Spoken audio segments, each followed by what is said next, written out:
11시 한 40분인가 그때 나와가지고 보니까 벌써 이미 뭐 허를 타고 있더라고.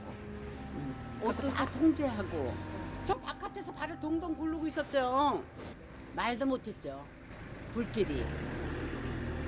그러니까 우리는 여기 들어오지도 못하고 저기 화장실 앞에서 쳐다만 보고 어떻게 이 소리만 하고 있었죠. 여기 다 통제됐으니까.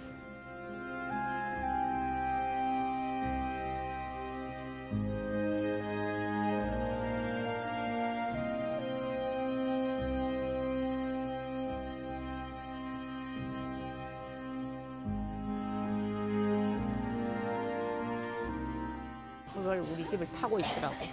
그래서 막 그 이후 한 며칠, 일주일 정도는 밥도 못 먹고 막 이게 잠을 못 자. 지금도 잠은 못 자. 전기도 없죠. 네. 수도도 없죠. 지금 물도 안 나오는가요? 물도 안 나와요. 안 나오고 문도 이거 40년 된 이런데 가서 임시로 지금 하고 있어요. 지금 전기가 아예 안 들어오나요? 안 들어요. 전기 다 끊었기 때문에 네. 임시로 와가 있는 상태라 빨리 해주면 좋은데 네. 빨리 안 해주시고 있으니까 지금 며칠째 추웠잖아요. 계속 한 그럼 꽃이 어떡하나요? 5일, 6일 했었나? 그런데 계속 밖에서 안에 있어도 더 추우니까 밖에 앉아 있으면서 추위에 떨고 그냥 하나라도 팔아보려고 물건은 갖다 놨지만은 조금 심각한 상태지.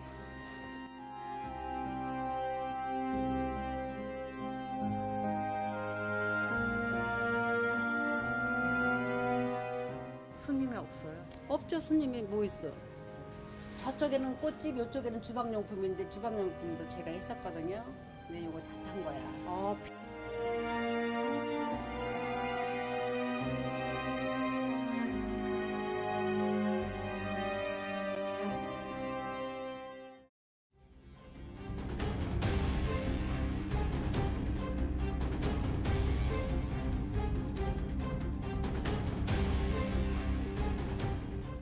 주민들이 그래요. 그 동네에서 벌벌 떨었대요. 아주 무서웠대 그 사람 때문에. 예, 막 그냥 불 지르고 이래서 예, 항상 불안함 속에 살았다 그러더라고요. 그래서 어떻게 여기까지 와서 했냐고 여기도 와서 그러더라고요.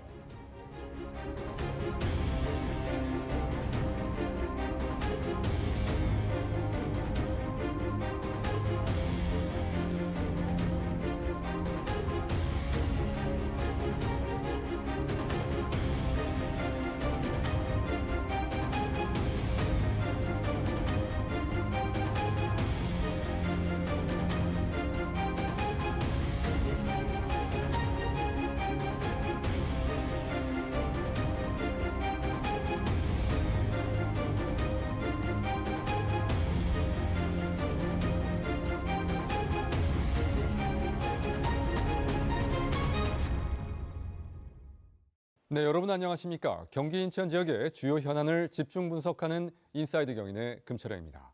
요즘은 이성교제도 겁난다는 세상입니다. 스토킹과 데이트 폭력 등 이른바 교제 범죄가 끊이지 않기 때문인데요. 교제 범죄는 서로를 잘 아는 지인들에 의한 폭력이라는 점에서 그 심각성에도 불구하고 지금까지 소홀히 다뤄졌던 게 아닌가 싶습니다. 오늘 인사이드 경인에서 교제 범죄와 함께 방화 등 반사회적인 범죄에 대해 자세히 짚어보겠습니다. 출연자 소개해드리겠습니다. 서원대학교 경찰학부 김영식 교수님 나오셨습니다. 네, 반갑습니다. 안녕하십니까? 한국형사법무정책연구원의 승재현 선임연구위원 나오셨습니다. 위원님 안녕하십니까? 안녕하십니까? 네, 교수님 먼저 최근에 교제 범죄가 증가하고 있는 추세다 이런 통계들이 나오고 있는데요. 그 심각성, 지금 추세가 정말 과거에 비해서 현저하게 좀 늘어나는 추세인지 좀 궁금합니다. 네, 먼저 이제 교제 범죄라고 하면 말 그대로 그 가해자와 피해자의 관계에 초점을 맞춘 범죄입니다. 분명히 일반 범죄와는 좀 다르고요. 다른 특성이 있죠. 단순히 그냥 소위 이제 데이트 폭력이라고 하는 그 범죄만을 의미하는 게 아니라요. 교제 관계 속에서 나타나는 대부분의 범죄들이 다 총칭해서 이제 교제 범죄라고 칭할 수 있고요. 하지만 대부분 이제 폭력 범죄겠죠. 경찰청 자료에 따르면요, 이 교제 폭력으로 검거된 인원이 2020년 8,982명이었어요. 근데 2021년 1만 554명으로 늘었고요. 특히 22년에는 1만 2,841명으로 전년 대비 20% 이상 증가했습니다. 범죄 유형 중에는 이제 폭력적인 것, 뭐 상해나 폭행들이 한 70% 이상을 차지하고 있고요. 특히 이제 강력범죄 비율도 그 교제범죄 중에서 약 21년 기준으로 약 1.6%를 차지하고 있고, 특히 이제 성폭력 범죄의 경우에는 20년도에는 0.6%인 반면에 21년도에는 1.4%로 약 2배 이상 증가한 것을 알 수가 있습니다. 사실 가까운 사이에서 벌어지는 경우가 많거든요. 그러다 보니까 신고를 꺼려하는 경우도 있고요. 그래서 드러나지 않는 범죄가 상당히 많다라고 보여지고, 21년 기준으로 교제 범죄와 관련된 상담을 하는 기관들의 그 건수를 보면요, 소위 이제 그 교제 범죄의 대표적인 유형인 데이트 폭력의 경우에 상담 건수가 21년도 17,137건이었어요. 그리고 스토킹 같은 경우 5,454건이었고요. 이 둘을 합치면은 21년 기준으로 약 22,591건이거든요. 근데 실제 검거 인원이 약 10,000건밖에 안 됩니다. 이 외에 다른 범죄까지 합친다고 하면 사실상 뭐 밝혀진 건 빙산의 일각이 아닐까 그렇게 추산이 됩니다. 자, 승 의원님, 지금 김 교수님 설명을 들어보면 그 늘어나는 추세가 거의 급증 수준이다 이렇게 볼 수도 있는데 그 원인이 어디에 있다고 보십니까? 그만큼 대한민국 국민들의 이 가정폭력, 성폭력, 데이트폭력, 교제폭력에 대한 인식이 올라갔다라고 볼 수 있는 거죠. 사실 뭐 교수님도 많은 노력을 하셨지만 스토킹 처벌법 만들기 위해서 저도 한 7년 가까이 노력을 했을 때 옛날에 우리 앵커께서 많이 들어보셨죠. 10번 찍어서 안 넘어가는 나무 어디 있냐. 그리고 그렇게 구애하는데 구애 좀 받아주면 어디 덧나냐. 뭐 이런 이야기들이 뭐 공공연하게 이야기가 나왔던 시절에는 사실 남자가 여자를, 여자가 남자를 일정 부분 이제 썸을 탄다는 이야기를 할 때 그게 우리는 범죄라고 생각하지 않았습니다. 그리고 데이트 폭력에 제가 가장 최초의 시발점을 어디라고 말씀드릴 수 있는가 하면 A라는 영화를 볼래, B라는 영화를 볼래? 라고 물었어요. 그런데 그 반대편 상대방이 나 B라는 영화를 볼래? 라고 이야기할 때 아니야, 나 A라는 영화 보고 싶으면 너 나 따라와 라고 하는 것도 통제거든요. 이게 첫 번째 가스라이팅의 첫 번째잖아요. 그런 것들이 다 범죄화되고 그런 데에서 교수님 말씀하신 상담이 되는 거기 때문에 아까 뭐 말씀 주신 두 가지 부분이 전 마음에 굉장히 크게 울림을 가졌는데 여전히 이 범죄가 폭증하고 있지만 암수 범죄, 숨어있는 범죄는 굉장히 많을 것이다 라는 점과 앞으로도 이러한 어떤 범죄는 격정할 수밖에 없는 부분이기 때문에 저희 인사이드에서 이야기하듯이 반드시 데이트 폭력, 가까운 사이의 교제 폭력은 어떤 게 문제가 있다는 걸 반드시 우리는 교육하고 알려줘야 한다. 이거는 유치원 때부터 이야기를 해야 되고 초등학교 때부터 이야기를 해야 되지 않느냐라는 말씀드리겠습니다. 지금 통제라는 개념을 이제 말씀해 주셨는데 가해자가 피해자에게 어떤 통제를 행사하고자 하는 그런 과정 속에서 이런 폭력, 범죄로 그 비화되는 그런 측면이 좀 있는 저는 것이 굉장히 아닌가 이렇게 많다라고 생각하고 느껴집니다. 사실 뭐 앵커께서 말씀 주신 대로 제가 왜 데이트 폭력 특별법, 교제 폭력 특별법을 만들고자 하는가 하면 폭력의 개념에 대한민국은 폭력은 신체에 대한 직접적인 유형력의 행사. 그냥 때려야 폭력이 되지 그 사람을 통제하는 것, 가스라이팅하는 것 자체는 범죄로 안 보는 거예요. 그런데 뭐 교제 폭력 중에 가장 저는 대표적인 게 경제적 폭력 통제가 반드시 들어간다라고 생각합니다. 그런 걸 보면 저는 통제도 데이트 폭력 특별법에 들어가서 이 부분도 폭력이란 개념 속에 포함을 시켜야 사람이 살아가는 데 있어서 인격을 존중할 수 있다라는 생각이 드는 거거든요. 그래서 저는 그런 의미에서 데이트 폭력법도 필요하지 않느냐라는 말씀 드리는 겁니다. 네, 그 통제 관련 얘기 자세히 네. 잠시 후에 다시 한번 더 알겠습니다. 나눠보도록 하겠습니다. 자, 교수님, 네. 최근 인천 지역에서 스토킹 관련해서 좀 주목받는 그런 판결이 있었죠. 좀 구체적으로 어떤 내용이었는지 좀 소개 좀 부탁드리겠습니다. 네, 최근에 여러 판례들이 있었는데요. 우선 이제 스토킹 범죄가 무조건 다 교제 범죄다. 이제 그건 아닙니다. 왜냐하면 스토킹 범죄는 전혀 관계가 없는 제3자에게도 일어나는 거기 때문에요. 하지만 대부분은 이제 교제 관계에서 이루어지는 경우도 있어서 이 판례를 한번 보면요. 최근 3월 24일 날 전 여자친구랑 헤어지고 나서 이제 재결합을 요구했던 남자가 이제 수차례 전화를 하고 문자를 보내고 하던 일이 있었습니다. 1심에서는 죄질이 불량해서 징역 1년의 실형이 선고가 됐는데 항소심에서는 징역 1년의 집행유예 2년으로 감형이 됐습니다. 실제 1심에서는 굉장히 그 전 헤어진 여친에 대해서 지속적으로 문자하고 전화하고 그리고 수신 차단했음에도 불구하고 연락했던 것까지 다 스토킹 행위로 봐서 죄질이 불량하다는 판단을 했는데 항소심 과정에서는 가해자 피해자가 합의를 했고 또 뭐 여러 가지 정황을 고려해서 이제 집행유예로 감형이 됐던 부분이 있습니다. 그리고 또 지난 3월 21일에는요 아내의 지인의 호감을 느낀 40대 남성이 아내의 지인의 집을 찾아가고 집에 서성이고 그리고 특히 아파트 공동 현관문 비밀번호를 알아내고 그리고 집 비밀번호까지 알아내는 등의 어떤 그런 집요한 스토킹 행위를 벌였고요. 총 21년 12월부터 22년 5월까지 한 17여 차례에 걸친 스토킹 행위를 했습니다. 사실 이것도 밝혀진 것만 그렇고 밝혀지지 않은 것까지 따진다면 더 많을 거라고 보여지고요. 법원에서는 죄질이 굉장히 불량하게 보고서 이 피의자에 대해서 뭐 징역 10개월, 집행유예 2년의 형을 선고를 했습니다. 또 지난 3월 21일 같은 날이었는데요. 여자친구 1년간 스토킹해서 총 7차례 뭐 신고를 했던 부분에 대해 앙심을 품고 살해를 하려고 시도했던 피의자 50대 남성이 검거가 됐고 선고를 받았는데요. 이 사람 같은 경우에는 피해자와 이제 음식점 주인 또는 손님으로 이제 만났어요. 그리고 2년 정도 사귀다가 헤어지자고 하니까 그 이후에 수차례 협박을 하고 문자도 보내고 그리고 재결합을 요구하고 그 사이에 경찰에는 6차례나 신고가 들어갔었고요. 하지만 경찰에서는 그 사이에 경고 정도로 처분이 그쳤는데 결국은 급기야 칼을 들고 찾아가서 흉기로 살해를 시도했던 사건이 발생을 했습니다. 이게 아마 현행 우리 스토킹 범죄의 대응에 아주 전형적인 문제를 보여준 게 아닌가. 왜냐하면 뭐 상식적으로 생각해도 이 사람이 그동안에 경찰에 수차례 신고가 들어갔었고 그리고 피해자와의 그 스토킹 그 관계를 봤을 때는 뭐 진작에 좀 구금 조치가 이루어져야 되지 않았나, 이제 구속 수사가 이루어져야 되지 않았나라는 그런 아쉬움이 있습니다. 그렇군요. 자, 위원님, 네네. 지금 교수님께서도 그 어떻게 보면 스토킹 범죄가 좀 날로 좀 잔혹함의 정도가 좀 높아지고 있다 이런 취지의 말씀을 해주신 것 같아요. 최근에 그 있었던 스토킹 범죄 중에 하나도 가해자가 피해자 집을 찾아가기 전에 흉기를 구입하고 어떤 그 범행을 좀 치밀하게 좀 계획하고 그런 모의한 정황들이 드러나기도 했는데 왜 이렇게 날로 좀 어떻게 보면 지능화, 흉포화된다고 볼 수 있을까요?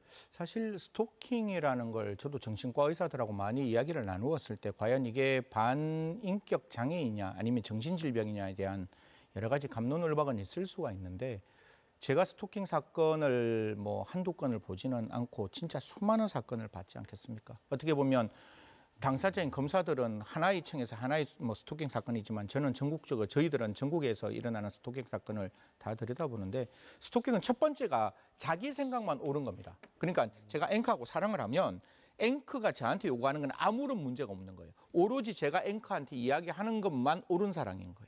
그렇기 때문에 내가 이야기하는 사랑의 반대편이 다른 이야기라면 그 사랑은 틀린 사랑이고 그거는 나에게 도전하는 거라고 생각하는 거예요. 그래서 결론적으로 마지막에 어떤 생각을 하는가 하면 이 사랑은 배타적으로 나만 가져가야 되는 사랑이야 라는 생각을 종국적으로 가지는 겁니다. 그러면 배타적으로 그거를 내가 가지기 위해서는 두 가지 중에 한 가지겠죠. 그 사람이 세상에 존재하지 않거나.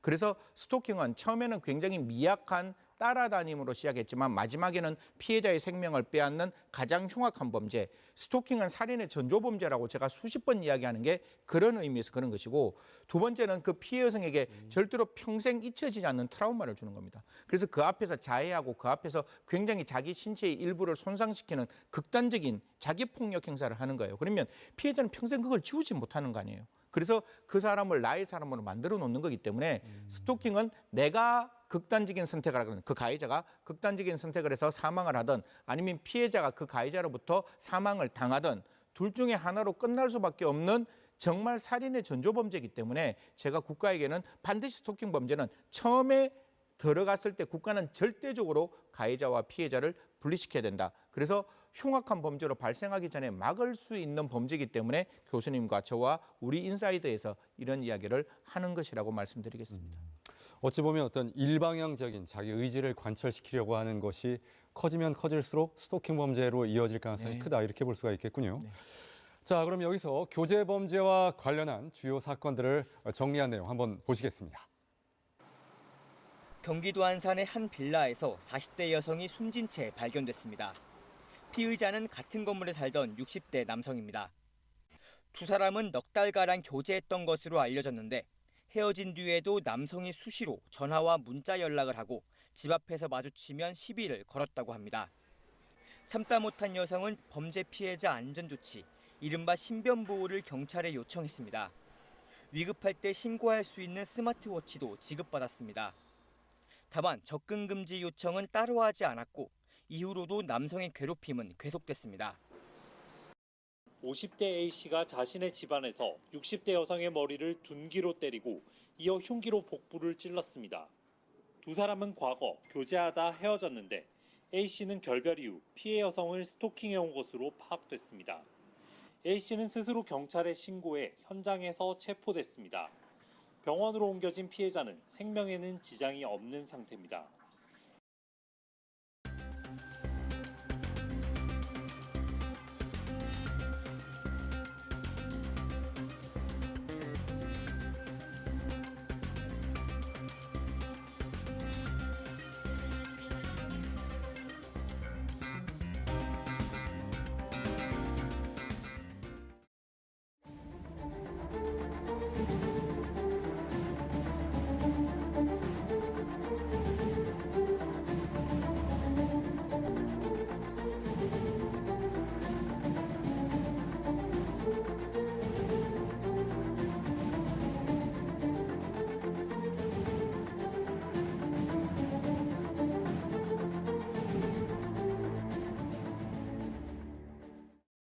자, 교수님, 지금 어떤 교제 범죄를 저지르는 그런 범죄자라고나 할까요? 네. 그런 행위자들의 어떤 공통적으로 나타나는 어떤 특징 같은 것들이 이제 좀 약간 어느 정도 윤곽이 좀 드러나고 있는 그런 상황인 것 같아요. 어떻게 보십니까?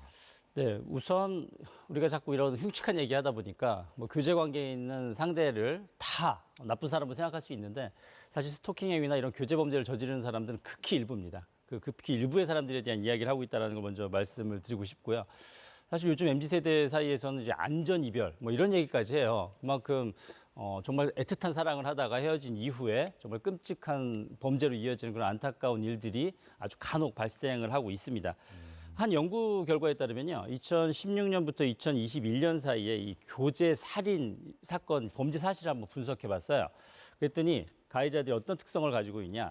일단 상대방이 자신을 어떤 소유물로 여기는 그런 특성이 있고요. 그래서 행동을 통제하는 부분들이 있었고, 그리고 상대에 대한 행적에 대한 어떤 집착을 가지고, 그리고 다른 사람과의 관계를 차단하려고 하는, 그리고 그 사람의 주위에서 맴도는 그런 행태를 보였고요. 그리고 뭐 재결합을 요구한다거나 또는 외도를 의심하면서 지속적으로 협박, 문자, 전화 같은 것들을 하는 것들이 있었고, 그 다음에 또 끔찍한 그런 교제 살인으로 이어졌던 사건들이 있었습니다. 즉 이런 상황들이 교제 살인의 이제 강력한 어떤 전조 현상이었다, 이렇게 말씀드릴 수가 있습니다. 그리고 이와 유사하게요, 영국의 글로스터셔 대학의 그 제인 몽턴 스미스 교수라는 사람이 있습니다. 이 사람이 그 페미사이드, 즉 이런 그 교제 관계에서의 살인에 있어서 죽음에 이르는 8가지 단계에 대해서 연구를 했는데요, 유사합니다. 첫 번째는 이제 폭력 강압적인 통제를 하게 되고요. 두 번째는 어떤 소유욕을 보이고, 그리고 세 번째는 뭐 헤어지게 되면은 재결합을 요구하면서 만약에 같이 만나주지 않으면 죽어버리겠다라든지, 그리고 또 다른 사람과의 관계를 차단하는 경고를 한다든지 하는 것들을 보이고요. 그리고 이런 가해자들은요, 뭐 피해자가 이별을 통보한다든지 아니면 본인이 어떤 경제적 어려움에 처하면은 이게 도화선이 돼가지고 또 강력범죄로 번지는 그런 현상이 있습니다. 그리고 시간이 지나면서 막 뭐 빌거나 울거나 그런 사정을 하지만 만약에 거절을 당했을 때는 복수하겠다라는 그런 마음을 갖게 되고요. 그리고 실제 이거 구체적으로 실행에 옮기면서 인터넷상에서 뭐 살해 방법을 찾아본다든지, 그리고 재료를 준비한다든지 하는 현상들이 보였고, 마지막으로는 정말 살인을 계획에 실행을 했고요. 특히나 이런 사람들 같은 경우에는 피해자뿐만 아니라 그 피해자의 가족까지도 범행을 저지르는 경우가 종종 발생을 했습니다. 지금 교수님께서 또 안전한 이별 이런 개념을 말씀하셨는데, 이거 교제를 할 때 이별이 무서워서 통제당하는 그런 상황도 벌어질 수 있을 것 같아요. 네. 그리고 이별을 통보했을 때 가해질 수 있는, 본인은 물론이거냐 가족들에게 가해질 수 있는 그런 여러 가지 가해를 염려해야 되는 그런 상황들, 이거 매우 좀 심각한 단계가 아닌가 싶은데요. 사실 이런 예. 특성들은요, 교제 관계에서 초기에는 잘 모르죠. 그러다 시간이 지나면서 느낍니다. 하지만 그때는 단호하게 이 관계를 잘 끝내야 되는데 정에 이끌려서 끌려다니거나 그리고 본인에게 피해가 있음에도 불구하고 관계 때문에 제대로 경찰에 신고하지 못하는 뭐 그런 경우 때문에 더 악화되는 것으로 볼 수 있습니다. 자, 승 의원님. 네. 이런 어떻게 보면 범죄로까지 이어지는 그런 단계에서 어떻게 보면 뭐 사후 약방문적인 그런 처방이 될 수는 있겠습니다만 범죄자의 처벌도 좀 강력하게 좀 이루어져야 좀 어떤 경고의 메시지가 좀 있지 않을까 싶은데 과연 그게 어느 정도 효과가 있을지 또 일각에서는 처벌이 너무 미약한 것이 아닌가 또 이런 지적도 있습니다. 어떻게 보십니까?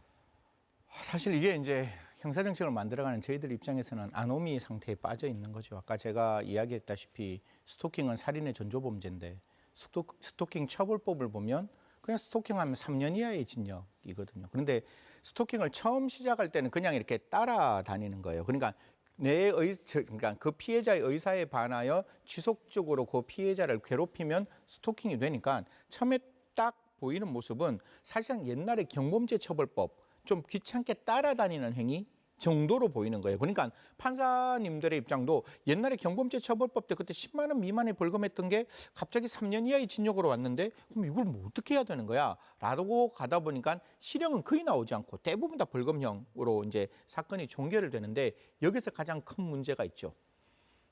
지금 나중에 다시 한번 우리가 이야기할 건데 스토킹 처벌법이 시청자 여러분 반의사 불벌죄입니다. 무슨 말인가 하면 피해자가 처벌하는 걸 원하지 않습니다라고 말하면 그 가해자가 처벌을 안 받는 거예요. 그러면 가해자가 처벌받았다는 건 무슨 의사가 존재했다는 거예요? 피해자가 처벌하겠다는 의사가 존재했는 거잖아요. 그럼 가해자의 마음은 너 때문에 내가 처벌받았어. 너 때문에 빨간 줄이 꺼였는 거야. 네가 이 모든 결과에 온전한 책임을 져야 돼. 라고 해서 그 비난, 그 미움의 정도가 훨씬 더 올라간다는 거예요. 그런데 대한민국 지금의 스토킹 처벌법 안에는 이 가해자가 세상 밖으로 나왔을 때 그게 벌금이 됐건 집행유예가 됐건 세상에 밖에 나왔을 때 피해자와 가해자를 분리시킬 수 있는 제도가 없습니다. 그냥 가해자와 피해자가 그냥 길에서 딱 맞닥뜨릴 수 있는 상황이 만들어지는 거예요. 그래서 법무부에서도 그런 이야기합니다. 한동훈 장관이 이제는 그 출소자, 즉 벌금을 받건 집행유예를 하든 실형을 살고 나오는 사람에게도 전자장치 부착 명령을 해서 가해자와 피해자의 거리를 온전하게 완벽하게 보장하겠다라는 이야기가 나오고 있으니까요. 하루라도 빨리 그런 법안이 정부안으로 올라가면 저는 국회가 법안을 통과시키지 않는 거 직무유기라고 생각하거든요. 1,200만 원 월급 받으면서 하루라도 빨리 이런 법안 통과시키는 게 맞죠. 정치적인 이슈도 중요하지만 민생이 가장 중요하지 않겠습니까? 그중에서도 국가 저는 안보라고 생각합니다. 사람의 한 명의 생명이 전 세계 어떠한 가치와 이념보다 중요하다면 이런 법안에 천착하시고 이런 법안 빨리 통과시켜 주셔야 저는 국회의원으로서 자기의 본분을 하는 것이라는 말씀 감히 올려드리도록 하겠습니다. 자, 이렇게 승 의원님처럼 형사정책을 연구하시는 분들도 사실 쉽지는 않을 것 같아요. 아까 좀 스토킹이 살인 등 중대범죄의 전조다 이런 말씀을 해주셨는데 자, 그럼에도 불구하고 미래에 예상되는 어떤 피해에 대해서 어떤 결과적인 어떤 인신구속과 같은 형벌을 부여하는 것 사실 여러 가지 우리 헌법이 규정하는 그런 그 권한에 개인이 부여받고 있는 그런 권한에 좀 어긋나기 때문에 쉽지 않은 부분들이 분명히 있을 것 같습니다. 그럼에도 불구하고 그런 불일치를 좀 해소하는 것 묘안은 없을까요? 이게 아까 제가 말씀드렸다시피 교제 폭력은 통념에서부터 시작합니다. 그러니까 그 통념을 우리는 깨쳐야 한다는 게 저는 사회적으로 첫 번째라고 생각합니다. 아까 말씀드렸죠. 그렇게 사람을 좋아하면 그 사람의 사랑 받아주면 되지 않아라는 쉬운 생각. 제가 봤을 때 그 통념이 깨지지 않으면 이건 절대로 바뀌지 않습니다. 두 번째, 아까 제가 설명드렸다시피 그러한 지속적인 괴롭힘이 사후에 증가될 수 있으면 처음에 제대로 분리 조치를 만들어야 되는데 스토킹 처벌법 처음에 분리 조치하는 거 딱 세 가지죠. 경고합니다. 너 계속 따라다니면 처벌받을 수 있어? 경고하는 거고. 두 번째, 100m 접근하지 마. 세 번째, 문자 보내면 안 돼. 아까 제가 말씀드렸죠. 스토킹 하는 사람은 그 사람 보는 게 인생의 전부예요. 근데 100m를 접근하지 마라 그러면 101m는 괜찮고 99m는 안 되는 건가요? 그걸 100m를 줄자 재고 이렇게 잴 건가요? 아니잖아요. 문자 보내지 마라 그러면 교수님 제가 받는 사건 중에 하나는 통장에 이름을 찍는 거예요. 1원을 보내면서 만나줘. 아니면 욕설을 하는 거예요.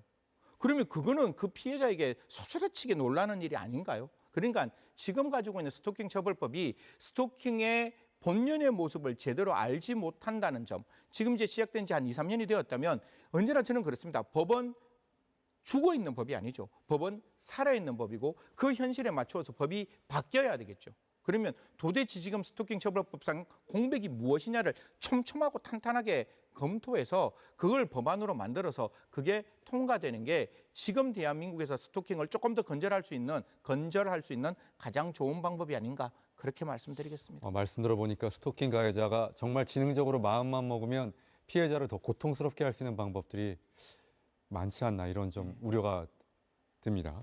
자, 교수님. 자, 이렇게 그 스토킹 범죄로 인한 광범위한 피해가 예상되는데 사실 신고 절차, 보호 절차 이런 절차 요건들은 규정은 돼 있습니다만 과연 보호 조치가 제대로 이루어질 수 있는지에 대해서는 좀 우려가 많은 상황인데요.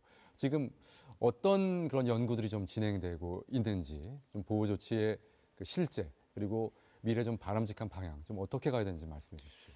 네, 승재현 연구위원께서 여러 가지 말씀을 해주셨는데요. 일단 뭐 교제 범죄 근본적으로 이게 당사자 간의 어떤 범죄의 내용과 외부에서 보는 인식이 너무 다른 거예요. 뭐 수사관 입장에서는요, 이 교제 범죄가 발생했을 때 외부에서 봤을 때는 두 사람이 아는 관계니까 뭐 범인이 특정되고 그리고 주거가 확실하니까 도주 우려도 별로 없고 하니까 또 이게 경미하게 볼 수 있는데 피해자 입장에서는 아는 사람이기 때문에 재범의 위험이 더 높고요. 그리고 보복 범죄도 위험이 높아요. 그러니까 피해자 관점에서는 이 교제 범죄라는 건 굉장히 위험한 범죄라는 어떤 특성이 있다라는 걸 먼저 말씀을 드리고 싶고요. 그런 면에서 우리가 스토킹 처벌법이 제정이 돼서 시행이 되고 있습니다. 하지만 앞서 문제로 제기한 것처럼 일단 뭐 신고하면 경찰이 와서 초동 조치하고 그리고 뭐 긴급 응급 조치라고 해서 뭐 경고도 하고 그리고 100m 이내 접근 금지나 정보통신을 이용한 접근을 못하게 합니다. 하지만 그 못하게만 할 뿐이지 그 이후에 이 사람이 하는지 안 하는지에 대한 통제가 절대 이루어지지가 않아요. 오로지 피해자가 연락을 받았을 때 그리고 피해자가 가해자를 맞닥뜨렸을 때 그 위반 행위를 알 수가 있는 겁니다. 뭐 이거는 뭐 법원에서 하는 잠정 조치도 마찬가지인데요. 지금 뭐 법이 만들어져서 여러 가지 보호 조치들은 있지만 이 조치들의 어떤 실효성이 크게 없다라는 부분이 가장 큰 문제고요. 그리고 이걸 실효성 있게 하기 위해서는 일단 현장에 가는 경찰관들이 이 가해자가 위험한지 안 위험한지를 판단할 수 있어야 돼요.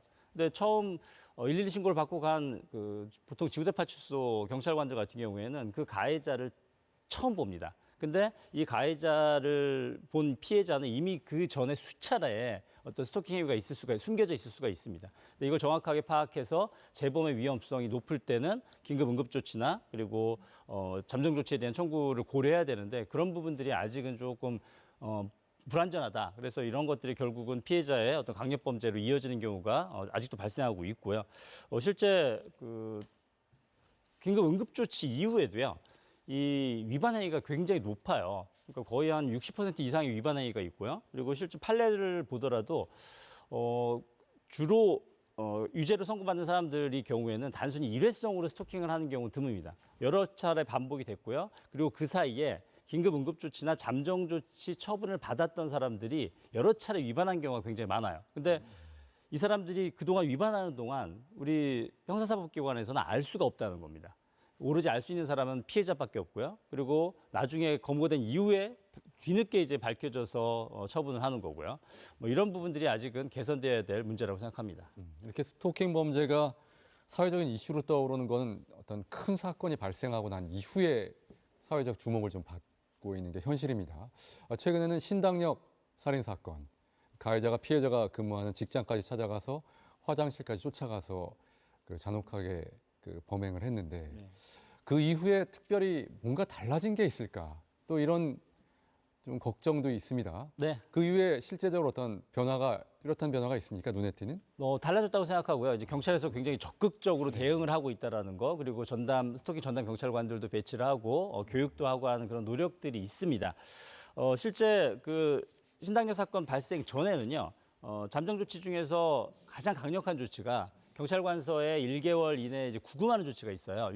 유치장이나 이제 구치소에 그 사후 조치에 대한 청구 건수가 그 과거에는 한 50여 건이었다면 그 이후에는 한 2배 정도 늘어났습니다. 그러니까 그만큼 적극적으로 대응을 하고 있다라는 거고, 다만 경찰의 신청 그리고 청구 과정에서 법원에서 이제 기각률이 한 50%가 넘는다는 부분, 뭐 그 부분이 조금 과연 사법부에서 인식이 좀 잘못된 건지 또는 경찰에서 너무 과잉 대응을 하고 있는 건지에 대한 면밀한 분석이 좀 필요해 보이고요. 다만 그 2호, 3호 조치, 즉 접근 금지나 뭐 정보통신을 이용한 접근 금지 같은 경우에는 여전히 위반율이 너무 높아요. 거의 70% 이상의 위반율이 있는데 이렇게 있으나 마나한 사실 임시 조치가 아닌가 이런 생각이 들 정도로 위반율이 높아서 이 부분에 대한 개선이 시급하다고 생각합니다. 자, 승 의원님, 스토킹 범죄 사실 아까 그 살인 등 그 강력 범죄의 전조다.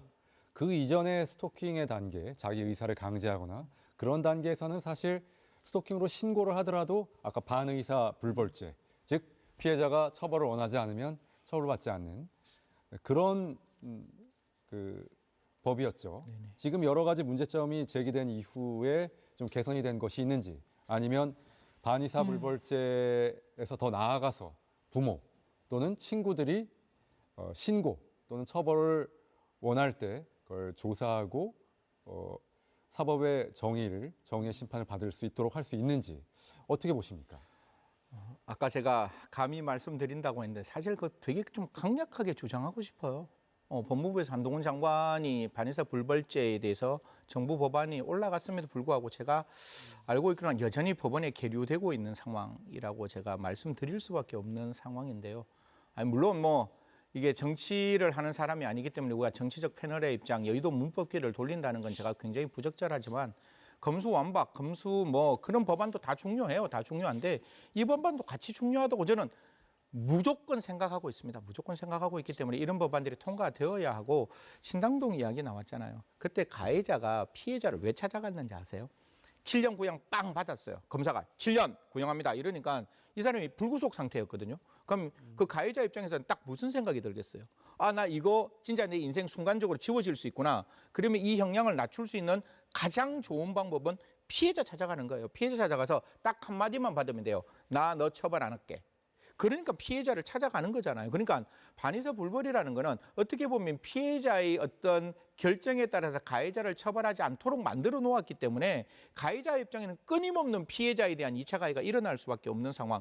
그리고 아까 교수님 말씀 정말 잘 주셨는데 양가의 감정이 있어요. 피해자를 제가 만나보면 옛날에 그런 분이 아니었다, 그런 사람이 아니었다가 100% 나와요.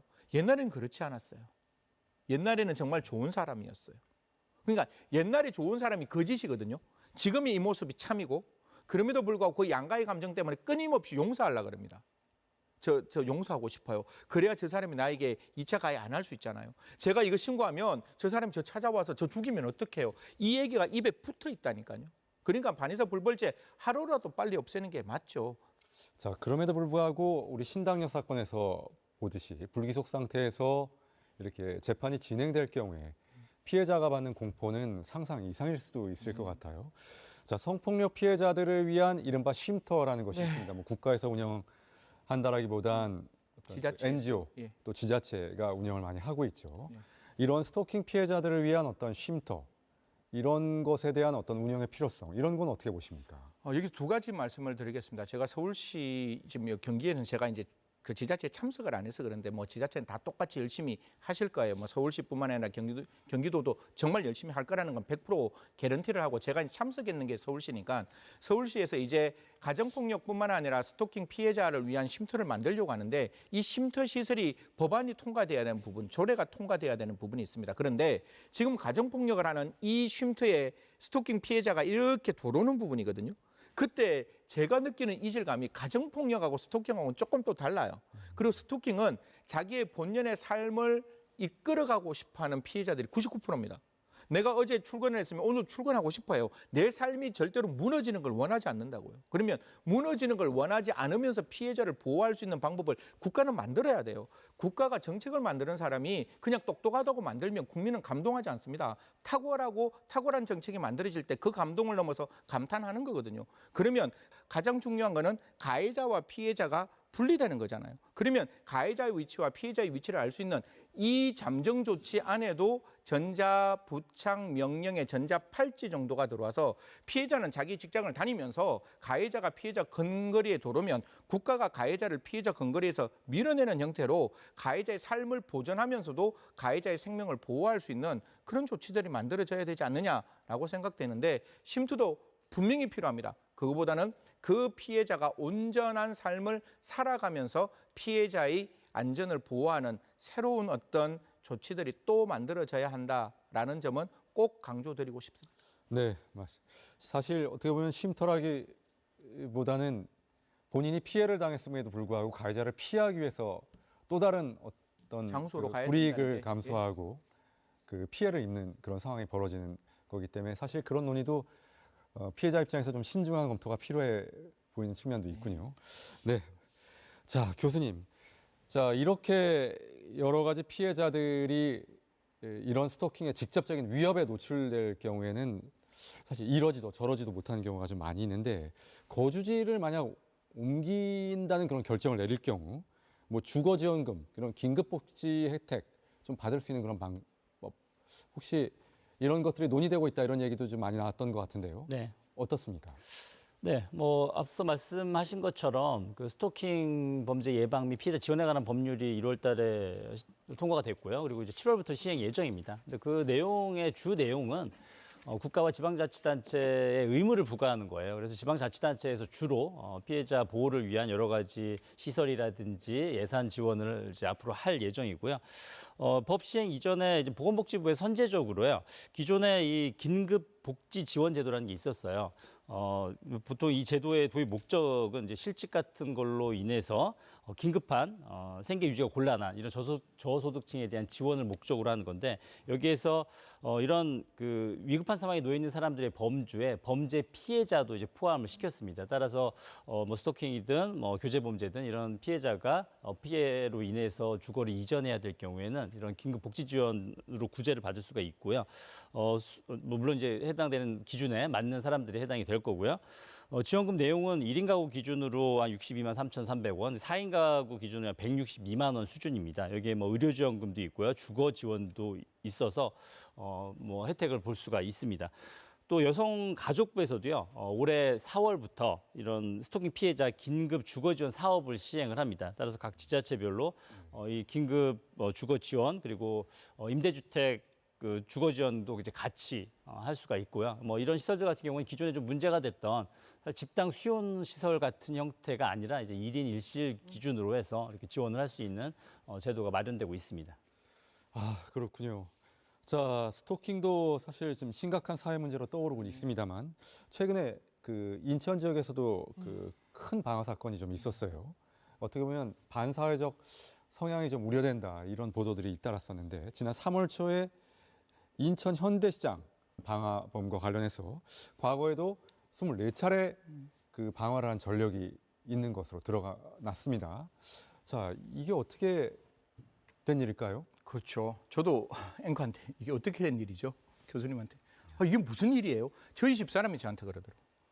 아니, 너 국민들로부터 세금 받아서 나라에서 일하고 있으면서 이런 범죄 하나 제대로 막지 못하고 눈에 그러니까 저희 집사람 입장에서 뻔히 보인다는 거예요. 이 사람이 방화를 하리라는 점은 사실상 명약 관화한데 왜 국가는 이 사람을 이렇게 아무런 제재 없이 밖으로 내어보내느냐라고 이야기를 하는데 제가 조금 과거 이야기를 조금만 좀 덮어서 이야기를 할 수밖에 없는 부분. 옛날에 보호감호라는 거 기억나십니까? 흔히 말해서 뭐 폭행을 굉장히 많이 한다든가 그다음에 뭐 사람에게 뭐 공갈을 많이 하는 사람들을 그냥 세상에서 형기를 살고 나오면 또 절도하고 또 폭행하고 또 공갈하고 이러니까 어떤 특정 시설에서 7년 정도 보호감호를 하자라고 해서 보호감호시설이 만들어졌어요. 그때 국가에서는 어떤 느낌이 들었는가 하면 국회에서는 어떤 느낌이 들었는가 하면 어제의 형벌을 받고 오늘 보호감호를 받는데 그게 청송에 있는 교정시설인데 1교에서 교정시설을 해서 형벌을 받았어요. 받고 난 다음에 다음날 아침에 출소하려고 하니까 청송 3교로 옮기는 거예요. 그러면서 이거는 보호감호야. 형벌이 아니고 보호감호니까 따로 또 받아야 돼. 너 7년 동안. 이러다 보니까 어제의 시설과 어제의 교정관이 오늘의 보호감호 시설에 똑같은 시설에 똑같은 사람이 있으니 이건 이중처벌이다 없다라는 문제가 나왔고 그래서 이 법이 폐지됩니다. 유럽 같은 경우, 독일 같은 경우에는 이게 헌법재판소에서 위헌 판결을 받았는데 대한민국 국회에서 먼저 선제적으로 보호가무를 폐지를 해요. 그러다 보니까 지금은 형기를 딱 살면 그 형기 마치는 날 무조건 세상 밖으로 나올 수밖에 없는 거예요. 그 사람이 아무리 현존하고 명백한 재범의 위험성이 있다 할지라도 우리는 그 사람 잡아둘 수 있는 근거가 없는 거예요. 그렇기 때문에 지금 같은 경우에 과연 정말로 재범의 위험성이 현존하고 명백하다면 옛날같이 가두는 게 아니라 아까 제가 말씀드렸죠. 정신과 대한정신의학회에 정확히 물어서 도대체 이게 사이카이아트리, 그러니까 정신질병으로 되어 있는 부분들이 어디까지인지를 정확히 판단하고 방화도 정신질병과 유사한 상태라면 좀 치료받고 세상 밖으로 나오게 하는 게 저는 필요하지 않느냐. 오히려 이 사람이 이렇게 방화해서 다시 교정시설로 가는 게 인권적인지 아니면 나오는 사람에게 치료해서 재범의 위험성을 낮추는 게 인권적인지 그 두 부분을 정말 제대로 좀 열어놓고 토론해야 될 때라고 저는 말씀드리겠습니다. 무조건 보호 수용시설이 도는 게 이중처벌이다 이러지 말고 정말 세상도 보호하고 이 수용자도 그러니까 출소자도 보호하고 사회도 보호할 수 있는 그런 어떤 종합적인 대책도 필요하지 않을까라는 말씀드리겠습니다. 지금 승 의원님께서도 말씀하셨지만 인권의 문제, 또 이중처벌의 문제. 어떻게 보면 인권은 그 행위를 저지른 사람의 입장에서 보는 거고, 네. 또 이중처벌이라고 하더라도 또 이렇게 유사한 범죄들이 계속해서 지속적으로 일어나고 있다면 이건 정말 문제가 아니냐. 여러 가지 그 사회 내의 불안과 공포에 대해서 우리가 좀 답변해야 될 문제 이렇게 보여집니다. 자, 그럼에도 불구하고 그 어느 것도 완전한 해결책은 아닐 수도 있을 것 같아요. 자, 어떤 방향으로 좀 논의가 돼야 될까요? 일단 사회에 불만 있는 사람 많죠. 저도 사회에 불만 있어요. 근데 뭐 그렇다고 해서 뭐 묻지마 범죄를 저지르거나 불을 저지르진 않습니다. 아주 극히 뭐 성격 장애자든 정신질환이든 뭐 문제가 있는 사람이거든요. 그리고 현대시장 방화범처럼 정말 2006년부터 한 12년간요, 24차례에 걸친 방화를 계속했습니다. 뭐 2, 3년 살다 나와서 또 불지르고, 또 불지르고, 또 불지르고. 그럼에도 불구하고 교정도 안 되고요. 그리고 구금도 못했던 거예요.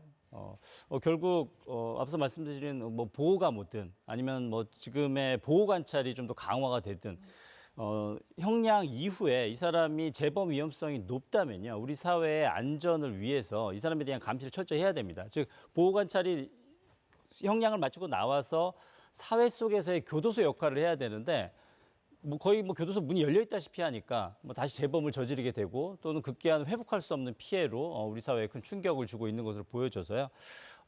지금 뭐 보호감호법이 다시 부활을 하건 또는 기존의 보호관찰법을 좀 더 개정해서 강화시키건 뭐 방법은 여러 가지가 있습니다. 하지만 지금 시점에서 좀 공론화가 필요하고요. 그리고 우리가 보호감호하면 굉장히 좀 트라우마가 있어요. 아까 승 의원님 말씀하신 것처럼 위헌적인 요소가 있는데 사실 그거는 우리 권위주의 시절의 어떤 그런 제도였고요. 지금에서는 정말 우리가 여러 가지 인권적인 보호 절차를 마련해 둔다면 충분히 도입해도 된다는 생각이 듭니다. 우리 현행 그 치료보호법이 그 감호법이 있어요. 근데 거기에 해당되는 게요, 정신병으로 인해서 범죄를 저지르는 소위 이제 형법상의 이제 심신 장애자들이 해당이 되고요. 그리고 주로 마약류가 해당이 되고요. 그리고 어떤 그 성도착증과 같은 어떤 성폭력 범죄자들이 주로 해당이 되죠. 근데 사실 여기에 빠져 있는 것들이 이제 폭력성. 이런 것들이 빠져 있습니다. 그러니까 교제 폭력 같은 경우에도 그런 부분들이 굉장히 많이 포함되어 있는데 좀 이 치료감호법을 좀 더 확대 개정해서 우리 사회를 좀 안전망을 좀 넓히는 것도 하나의 방법이 될 수 있습니다. 그래서 제가 계속 그 이야기하는 게 아까 소화기호증 들어가고 알코올 들어가고 마약 들어갔어요. 그럼 치료 명령할 수 있거든요. 스토킹이 빠져 있어요. 그냥 스토킹하면 좀 뭔가 내가 하는 사랑이 틀렸다라고 알려줘야 되잖아요. 이 사랑이 틀렸다는 거는 가르쳐줘야 깨달을 수 있는데 그거를 치료 명령을 통해서 좀 해줘야 되는데 그게 들어와 있지 않고 그거를 이제 아마 법무부 입장에서는 심신미약으로 판단해서 이 사람에 대해서 치료 명령하면 되지 않느냐. 오늘 제가 그걸 발표했다는데 제 머릿속에 기억이 없는 듯해서 그럼 제가 그때 그렇게 발표했다면 좀 바꾸어서 치료 명령 대상자에 스토킹을 좀 집어넣었으면 어떨까. 이거는 아까 말씀드렸잖아요. 이게 반사회적 장애, 인격 장애라면 이건 사실 이런 치료가 먹히지는 않는 거거든요. 사이코패스라든가 소시오패스면. 그게 아니라 정말 정신질환적인 측면이 있다면 그 부분들을 저는 전문가가 아니니까 정신과에 대해서는 좀 정신과에서 제대로 된 어떤 그 학회에 질의를 하고 질의를 해서 스토킹도 치료받으면 나을 수 있다는 질의가 온다면 치료명령 대상자의 스토킹으로 처벌받는 사람은 치료명령 받는다. 벌금을 받더라도 치료명령 받는다. 집행유예를 받더라도 치료명령 받는다. 이러면 좀 나아질 수 있을 것 같아요. 그리고 또 교육의 문제도 좀 중요하지 않을까 또 이런 생각이 드는군요. 우리가 공감 능력이라든가 타인의 감정도 소중하고 자신의 감정을 일방적으로 타인에게 강요해서는 안 된다. 이런 것들이 좀 어렸을 때부터 체화가 됐다면 좀 스토킹 범죄도 좀 막을 수 있지 않을까 이런 생각이 드는데요. 어떻습니까? 네, 이런 범죄를 저지르는 성인들의 경우에요. 이런 성격 자체가 사실 뭐 단순간에 형성되는 건 아니거든요. 오래전부터 이렇게 형성돼 오는데 특히 우리 사회에서는 이제 아동 청소년기 이 시기에 제대로 된 사회 관계성, 공감 능력에 대한 교육이 이루어져야 되는데 사교육에 쫓기고 입시 경쟁에 내몰리다 보니까 네. 결국은 이 과정에서 제대로 된 이런 사회 관계 형성 역량을 키우지를 못해서 이렇게 성인이 됐을 때 이런 교제 범죄라든지 스토킹이라든지 이런 것들로 전환되는 것 같습니다. 승 의원님께서는 좀 우리 사회가 어떻게 한번 지혜를 좀 모아봐야겠다 이렇게 보십니까? 저는 뭐 현 정부에 좀 요구하고 싶은 게 상설적인 공론화위원회가 좀 만들어졌으면 좋겠습니다. 우리 사회에 진짜 많은 문제들이 있거든요. 그 많은 문제 중에 우리가 지금 집중하고 있는 이 스토킹 범죄에 대해서도 좀 이렇게 그냥 한 달에 한 번 하는 게 아니라 그냥 상설적으로 열어서 그 위원장이 모여서 이 문제 있으면 이렇게 하자. 이렇게 해서 좀 집단지성이라는 게 제가 봤을 때는 민주주의의 정체는 절대로 효율성을 지향하는 정체가 아니거든요.